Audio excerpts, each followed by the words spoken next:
Good morning students. कल मैंने आपको आपके पाठ्य पुस्तक के पाठ 6 हिम्मत और जिंदगी निबंध पढ़ाया था और उसके व्याकरण कौशल एवं भाषा कौशल संबंधी प्रश्नोत्तर लिखवाए थे। आज मैं आपको मौखिक प्रश्न, लघु उत्तरीय प्रश्न, दीर्घ उत्तरीय प्रश्न आदि लिखवाने जा रही हूँ। तो चलिए प्रथम मैं आपको मौखिक प्रश्न लिखवाती हूँ और फिर से बता दूं, मौखिक प्रश्न और व्याकरण एवं भाषा कौशल ये सब आपको आपके बुक में ही नोट करिएगा। लघु उत्तरीय प्रश्न और दीर्घ उत्तरीय प्रश्न आपको अपनी कॉपी में लिखना है। किसी भी दिन जब आपको बोला जाएगा आपको लाके अपनी कॉपी सबमिट करनी होगी, इसलिए आप रेडी रहिए अपने प्रश्नोत्तर लिख के अपनी कॉपी को लेके। ओके, पहला प्रश्न है, जिंदगी के असली मजे किसके लिए नहीं है? उत्तर, जिंदगी के असली मजे उनके लिए नहीं हैं जो फूलों की छांव में सोते हैं, अर्थात जो आराम से अपना जीवन बिताते हैं। प्रश्न 2, पांडवों की जीत क्यों हुई थी? उत्तर, पांडवों की जीत इसलिए हुई थी क्योंकि उन्होंने लाक्षागृह की मुसीबत झेली थी और साथ ही साथ उन्होंने वनवास के जोखिम को भी पार किया था।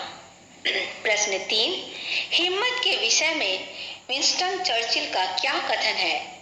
विंस्टन चर्चिल ने कहा था कि जिंदगी की सबसे बड़ी सिफत मतलब गुण हिम्मत है।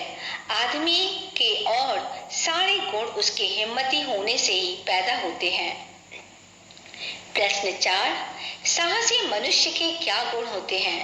उत्तर, साहसी व्यक्ति हिम्मत के साथ कठिनाइयों का सामना करते हुए अपने लक्ष्य की प्राप्ति करता है। तो चलिए अब मैं आपको लघु उत्तरीय प्रश्न लिखवाने जा रही हूँ। लहरों में तैरने का जिन्हें अभ्यास है वे क्या लेकर बाहर आते हैं? उत्तर, लहरों में तैरने का जिन्हें अभ्यास है वे मोती लेकर बाहर आते हैं, अर्थात जो लोग परिश्रम करते हैं उन्हें ही सफलता मिलती है। प्रश्न 2, किस प्रकार भोग करने पर जीवन में आनंद प्राप्त होता है? संयम से भोग करने पर जीवन में आनंद की प्राप्ति होती है। प्रश्न 3, अकबर ने किस उम्र में अपने पिता के दुश्मन को परास्त कर दिया था? उत्तर, अकबर ने 13 साल की उम्र में अपने पिता के दुश्मन को परास्त कर दिया था, जिसका एकमात्र कारण यह था कि अकबर का जन्म रेगिस्तान में हुआ था और वो भी उस समय जब उसके पिता के पास एक कस्तूरी छोड़कर और कोई दौलत नहीं थी। प्रश्न 4, महाभारत में अधिकांश वीर किसके पक्ष में थे? उत्तर, महाभारत में अधिकांश वीर कौरवों के पक्ष में थे, मगर फिर भी जीत पांडवों की हुई थी क्योंकि उन्होंने सच्चाई के मार्ग पर चलकर मुसीबतों का सामना किया था। तो चलिए अब मैं आपको दीर्घ उत्तरीय प्रश्न लिखवाने जा रही हूँ।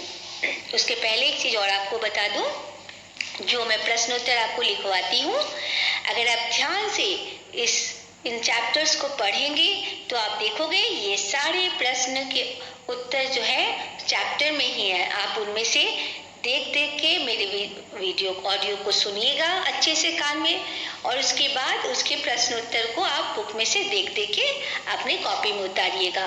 कोई मिस्टेक मत करना स्पेलिंग की। ओके, अब दीर्घ उत्तरीय प्रश्न लिखिए, जिंदगी का असली मजा किसके लिए है? उत्तर, जिंदगी का असली मजा उनके लिए है जो दूर रेगिस्तान से आ रहे हैं, जिनका कंठ सूखा हुआ है, होठ फटे हुए और सारा बदन पसीने से तर है।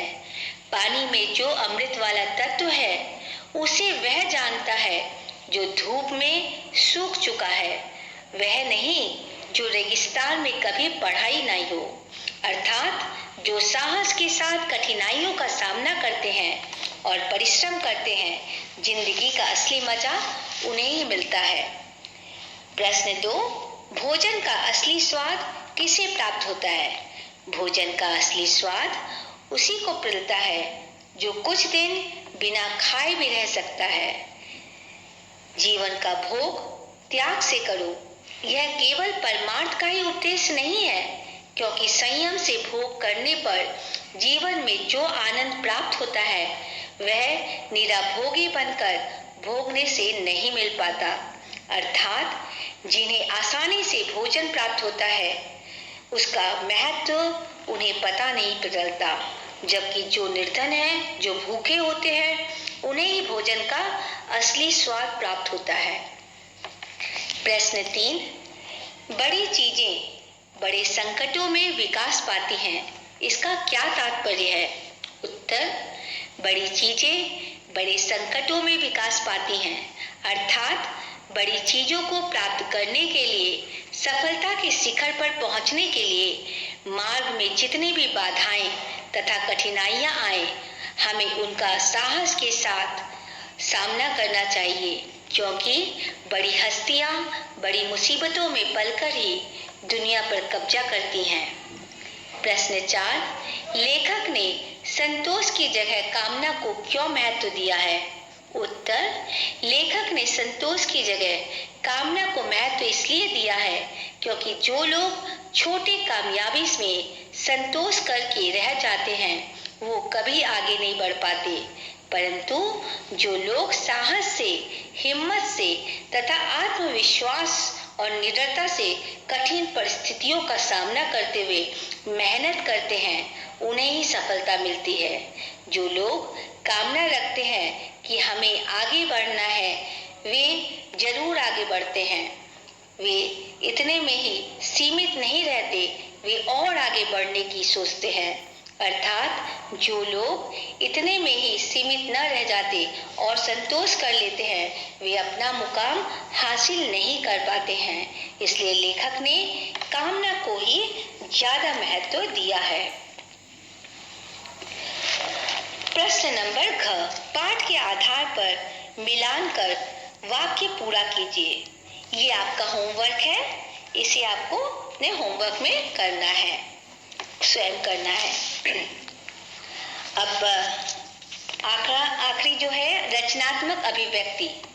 रचनात्मक अभिव्यक्ति में क्या लिखना है आपको बेटा? निम्नलिखित शब्दों को स्पष्ट कीजिए। मैं इन शब्दों के अर्थ आपको बता देती हूँ, इनके बारे में आपको एक एक लाइन वाक्य के रूप में लिखना है खुद से। ओके, पहला है क्रांतिकारी। क्रांतिकारी का अर्थ क्या होता है? क्रांति करने वाला। सत्याग्रही, सत्य पर चलने वाला। सत्साहसी, अच्छा काम की हिम्मत रखने वाला। चौथा है संयमी, संयम रखने वाला, जिसे अपने सारी इंद्रियों पे काबू हो, उसे कहते हैं संयमी। संतोषी, वो है संतुष्ट।